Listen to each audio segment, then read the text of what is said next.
Hi friends, welcome back to Tripura channel official. ఈరోజైతే మీకు నేను సపోటా జ్యూస్ అయితే చూపిస్తున్నాను. అది ఎంత ఈజీగా ఇంట్లోనే చేసుకోవాలి, ఎలా ప్రిపేర్ చేసుకోవాలి అనేది మీకు చూపిస్తాను.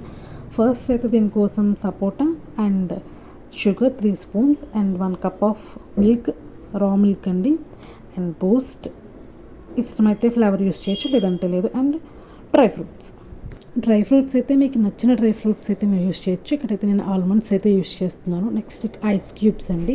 జ్యూస్కి must and should ice cubes ఉంటే మనం జ్యూస్ అనేది ఎంజాయ్ చేయగలము. నెక్స్ట్ వచ్చేసి ఒక మిక్సర్ జార్ తీసుకొని దాంట్లో మనం సపోటా, అలాగే మనం తీసుకున్న షుగర్ అండ్ 1 కప్ ఆఫ్ రా మిల్క్ వేసుకొని, అలాగే దీంట్లో ఐస్ క్యూబ్స్ వేసుకొని మనం మిక్సీ పట్టుకోవాలి. ఈ జ్యూస్లో ఇక్కడ నేను షుగర్ అయితే యాడ్ చేశాను. మీకు కావాలి అనుకుంటే షుగర్ యూస్ చేయండి, లేదంటే కనుక హనీ అయినా యూస్ చేయండి. ఇక్కడ మన సపోటా జ్యూస్ అయితే రెడీ అయిపోయింది. చూసారు కదా, కొంచెం థిక్గానే ఉంటుంది ఈ జ్యూస్ అనేది. నెక్స్ట్ అయితే మనం దీనిపైన ఇష్టం ఉంటే బూస్ట్ వేసుకోవచ్చు, లేదంటే కనుక దాన్ని స్కిప్ చేసేసేయండి. నెక్స్ట్ అయితే ఇక్కడ నేను డ్రై ఫ్రూట్స్ వేసుకుంటున్నాను. డ్రై ఫ్రూట్స్ ఆల్మండ్స్ తీసుకున్నాను. సో మన సపోటా జ్యూస్ అయితే రెడీ అయిపోయింది. ఈ సమ్మర్ హీట్ నుంచి మనల్ని కూల్ చేసి రిఫ్రెష్ చేయడానికి అయితే ఈ జ్యూస్ ఖచ్చితంగా వర్కౌట్ అవుతుంది. సో ఎంజాయ్ చేయండి, ఈ జ్యూస్ని తప్పకుండా ట్రై చేయండి.